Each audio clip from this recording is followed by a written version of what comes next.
Many of you who are practicing Kriya Yoga and practicing meditation have a very sincere interest in self-realization and also God realization. And by those two terms, essentially what we mean is recognizing our own relationship with the wholeness of life, consciously knowing and understanding what we are at the core, at the essence of our being, that which exists beyond the body, the mind, and the personality, that eternal part of ourselves, our eternal nature. And spiritual traditions from all cultures have a methodology and an approach to give one, again, conscious realization of what is true at the core of their being. What is their soul nature? What is their eternal nature?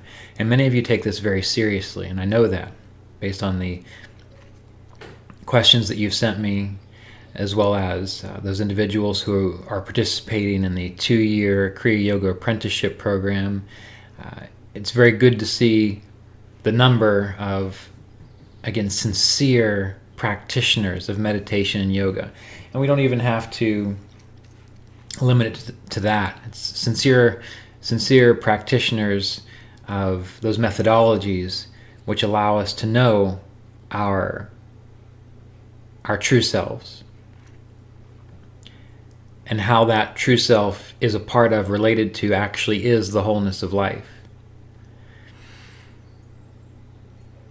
And many of you do your best with your meditation techniques, and you do your best living as healthy of a life as possible. And that's wonderful. That sets the stage, the ground for the whole process to happen a little more effortlessly, a little more easily, a little more naturally. However, complete practice is all-encompassing. It's easy to be distracted in this world with all the things that seem so important to make us worry, all the things that we think are so important to strive for and achieve.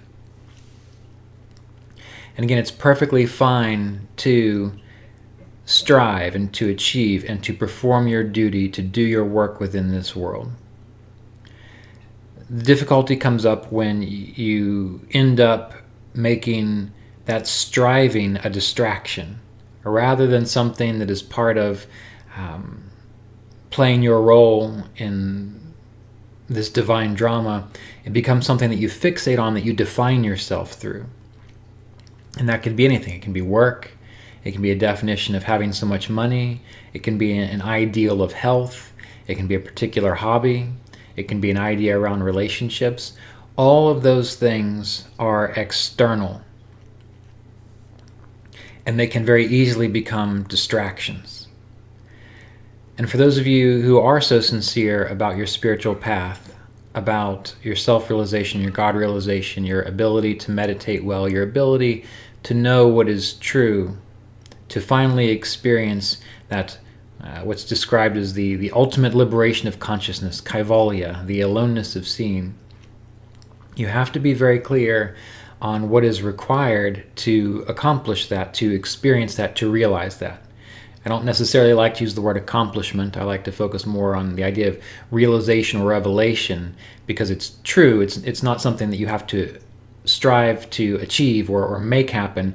It's more of just coming to a point of understanding of what the truth of it is. And that's why we use the word realization when we talk about self-realization and God realization.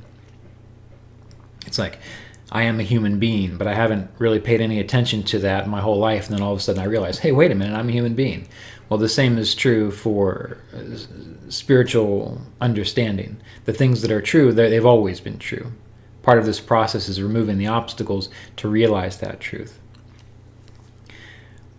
And in order to truly do that, the commitment has to be complete.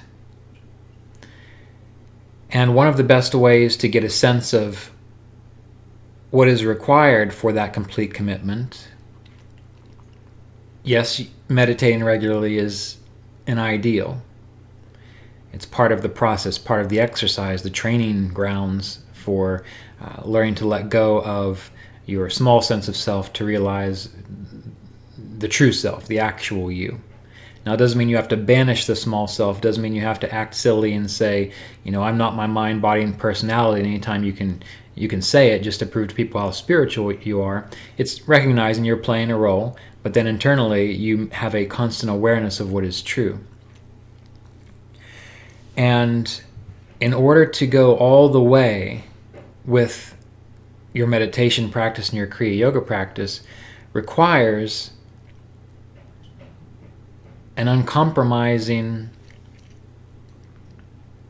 way of being in the world.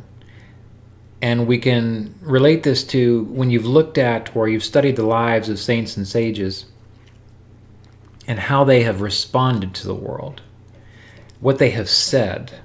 There's actually a line in the Yoga Sutras of Patanjali that says your consciousness can also be clarified by contemplating the life and states of consciousness of saints and sages and spiritual figures.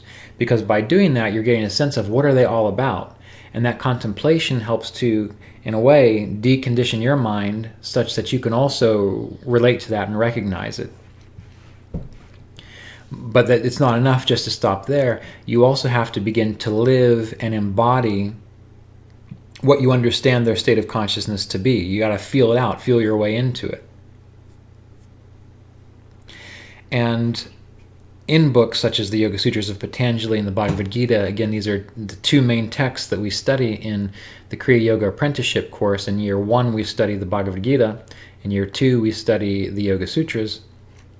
He gives you a complete and full description of what is required, the characteristics and qualities of the states of consciousness related to one who is realized. And many people who are very well-meaning, very intentional in their practice, they fail to really take these things to heart. I mean, really, truly get into it, really, truly do it. And I have been guilty of that myself.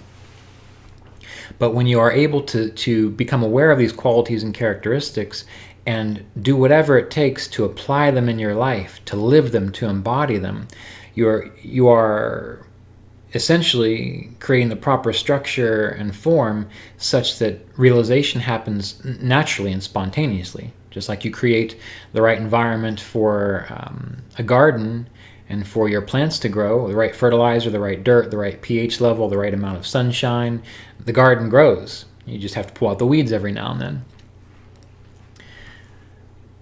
And you have to tend to the pests, right? And the pests are what? Things that sometimes creep back in that you have to be conscious of and aware of in your thinking processes and in your behaviors. You have to tend to those things. But by studying the Bhagavad Gita, by studying the Yoga Sutras, you get a sense of what is required. For example, in chapter 15, verse 5 in the Bhagavad Gita, it says, "Without arrogance or delusion, with the errors of attachment conquered, dwelling constantly in the Supreme Self, with desires withdrawn, released from the dualities of pleasure and discomfort, undiluted souls go to that imperishable realm." Okay, let me read that again.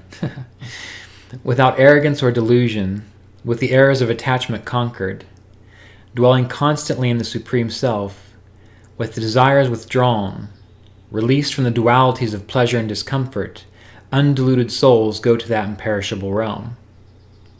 So this is a very easy verse that describes what do you need to work on. Letting go of arrogance, conquering your attachments, withdrawing from your desires, releasing yourself from the dualities of pleasure and discomfort. This is how you go to that imperishable realm of self-realization. If you are not actively, consciously attending to these things, figuring out how it works for you, you're going to keep doing what you're doing for a millennia, because this is required. Another a few verses from the Bhagavad Gita, from chapter 16, verses 1 through 3. Fearlessness, purity of heart, abiding in yoga along with knowledge. And now, what does it mean to abide in yoga along with knowledge? Well, you can study the first few sutras in chapter 1 of the Yoga Sutras. Charitable giving, self-restraint and holy offerings, study of sacred texts, austerity and uprightness, nonviolence, truth, absence of anger, renunciation, serenity, freedom from finding fault, compassion for all beings, absence of cravings, gentleness, modesty, steadiness, vigor, forgiveness, fortitude, purity, freedom from malice and from pride. These are the endowments of those born to a divine destiny. These are the endowments of those born to a divine destiny. And you can interpret that and self-sabotage and say, well, I don't have these, so obviously I'm not born to a divine destiny. But there are things that you cultivate such that your destiny becomes divine. Every moment is a new birth. And in those verses, chapter 16 of the Bhagavad Gita, verses 1 through 3, 1, 2, 3, 4, it's 5 lines of text. And within those 5 lines of text is a lifetime of work that we all need to do if we are serious about our meditation spiritual path. Because this world is not our permanent home. That's why there are so many references in spiritual texts about you don't build your house on sand, things of this nature. It's describing, or the man has nowhere to rest his head, in this world. In the Bhagavad Gita, there's a focus on that the liberated one is able to embody homelessness. It doesn't mean that you become destitute and have no home. It means that you are not attached. Non-attachment is one of the key points here. And so you have to work out for yourself these kinds of qualities, and you have to work out for yourself how can you live a life playing your role in this world while releasing your attachments. The way you figure that out is through your meditation practice, through living your life, and through trial and error. And if you are consciously active, alive, and dynamic in that process, then every moment of your life becomes part of the awakening path. So consider this when you are practicing, when you are living, when you are breathing, when you are doing what is important for you to do in your life. Is your practice complete? And by complete, it doesn't mean you have to do every single one of those. You don't have to focus on every single one of those every moment of every day. But at one moment, you might have to focus on one characteristic and quality, maybe fearlessness. Another moment, non-attachment. Another moment, charity. If moment by moment you are able to keep this in your awareness and respond appropriately based on these qualities and characteristics, and you are meditating regularly and taking care of yourself as best you can, then your practice is complete. Your Kriya Yoga practice is complete. So consider this as you walk on your own enlightenment path.